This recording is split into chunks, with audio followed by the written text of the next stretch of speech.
अस्सलाम वालेकुम। उम्मीद है आप सब दोस्त खैरियत से होंगे। डॉक्टर शुजात अली आपकी खिदमत में हाज़िर है। तो जनाब कुछ क्लैरिफिकेशंस मैं देना चाह रहा था। आपको पता है कि 2-3 दिन पहले तकरीबन हम लोगों ने बात की थी कि 2000 की कस्टडी के हवाले से।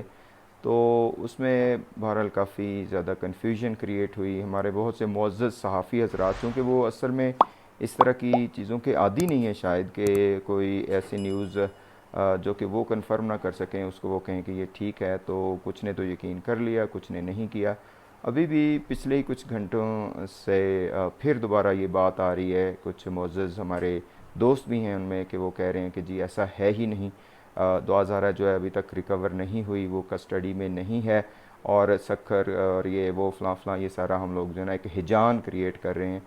तो मैं पहले तो मुझे पहले भी थोड़ा अफसोस हुआ था इस सारी बात पे, और मैंने अपने दोस्तों से भी कहा था और बाकियों से भी कि आप भी इंतज़ार कर रहे हैं, हम भी इंतज़ार कर रहे हैं, देखते हैं इंशाल्लाह। दूसरे नंबर पे ये बताता चलूँ कि मैं कोई यूट्यूबी नहीं हूँ।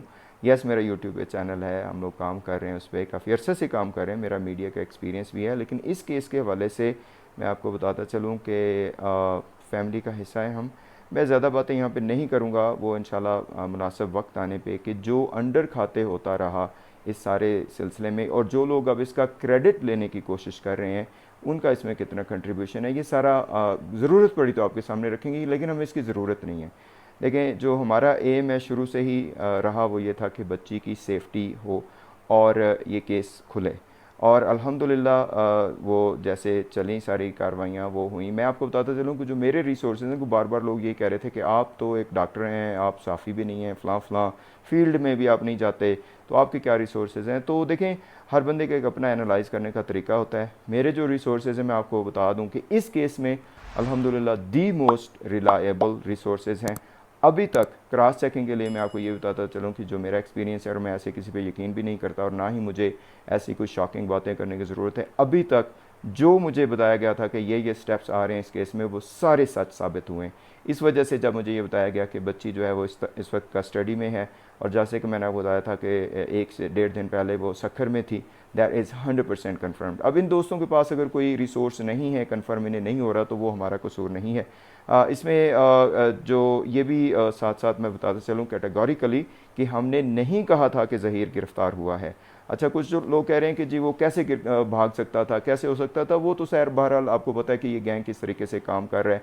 अगर ये लोग हर जगह पे अदालतों में जाके ख़रीद सकते हैं हर चीज़, कभी बहावलपुर, कभी मुल्तान, पूरे मुल्क की, और ना सिर्फ मुल्क बल्कि मीडिया को ख़रीद सकते हैं। और ख़रीदा इन्होंने। दी न्यूज़ का आर्टिकल मैंने आपके सामने रखा था, ये सारे शवाहिद आपके सामने हैं। तो वो अगर इधर उधर निकल भी गया, हो सकता है पुलिस ने ही उसको निकाल दिया हो, तो इसमें कोई वो अचंभे वाली बात नहीं है। बहरहाल अफसोस हुआ है अभी पिछले कुछ 10-12 घंटों की कवरेज से भी, जो कि हमारे दोस्तान हैं उनकी तरफ से भी, इस हवाले से ये मौजू बंद हो जाना चाहिए था कि जो बच्ची रिकवर हुई है या नहीं। आप मुझे ये बताइए, मैं आपको चैलेंज करता हूँ, और आप लोग मुझे बताइएगा, जो सारे दोस्त अभी भी इस पर बात कर रहे हैं, मुझे ये बताइए कि बच्ची इस वक्त कहाँ पर है। क्या वो ज़हीर की कस्टडी में है? क्या वो उसके पेरेंट्स की कस्टडी में है? क्या वो शब्बीर की कस्टडी में है? अगर है तो फिर आप ले आए सामने, जुनैरा माहम को कहीं वो ले आए सामने। कोई, मैं चैलेंज करता हूँ आप लोगों को, आप लोग जो ये सारी बातें, तकलीफ़ हो रही है ये सारा सुन के, कि आप लोग हमारे साथ हैं और वो कर रहे हैं। और मेरा भी इंशाल्लाह जो भी इंशाल्लाह अगले कुछ घंटों में आपको पता चल जाएगा, फैमिली खुद बता देगी अगर वो बताना चाहें तो, हमें ज़रूरत नहीं है। कुछ लोगों ने कहा है कि फ़लाँ लोग क्रेडिट ले रहे हैं, फ़लाँ लोग क्रेडिट ले रहे हैं, लेते रहें, कोई मसला नहीं है। इसमें मैं बताता चलूँ कि अभी वो इकरार साहब की वीडियो आई थी, जिसमें उन्होंने कहा कि सिर्फ 6 दिन में उनकी इस कावश से ये हो गया, वो हो गया। वो ठीक है, वो क्रेडिट ले लें, लेकिन अंदर खाते बातें बहुत कुछ और हैं। इंशाल्लाह वक्त आया तो फिर आपको बताएंगे कि ये किस कदर कैलस ज़दा सिस्टम है, और इसमें कहाँ कहाँ पे लूप होल्स हैं, और जो रियल हीरोज़ हैं इस स्टोरी के, वो कौन हैं, वो तो सामने आ ही नहीं रहे हैं। हम तो कोई वो नहीं है, हमारा तो कोई वो नहीं है, मसला ही नहीं है इसमें, ठीक है। मेहदी भाई असल हीरो हैं, और उसके साथ साथ कुछ और हीरोज़ हैं कि जो बिल्कुल साइलेंट हैं।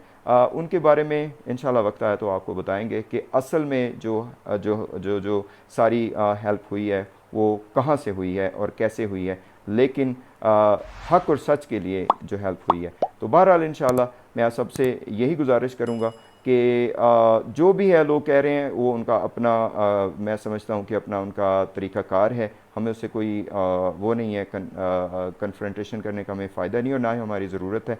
सबसे पहले जब ये लोग सारे बैठे हुए थे, कुछ नहीं कर रहे थे, सबसे पहले स्लोगन रेस्क्यू दुआज़ारा इमीडिएटली हमने दिया था, क्योंकि उस वक्त हमने डेंजर साइंस देखे थे।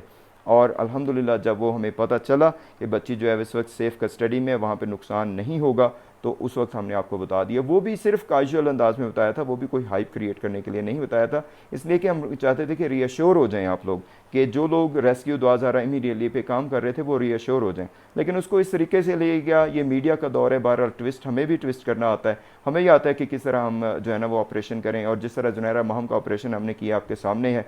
लेकिन मैं यहाँ पे यही कहूँगा सारे दोस्तों को कि आप भी वेट करें, हम भी वेट करें, हकीकत सारी सामने आ जाएगी। लेकिन ये कहना कि जी ये सारा कुछ गलत है, ये फेक न्यूज़ है, आप बता दें दुआज़ारा इस वक्त किसकी कस्टडी में है? ये जो कह रहे हैं जी होम डिपार्टमेंट जाएगा, फ़लाँ जाएगा, फ़लाँ जाएगा, होम डिपार्टमेंट के पास तो शायद कुछ खबर भी नहीं है इस बात की। चलें जनाब, इंशाल्लाह बाद में मिलते हैं फिर। अस्सलाम वालेकुम।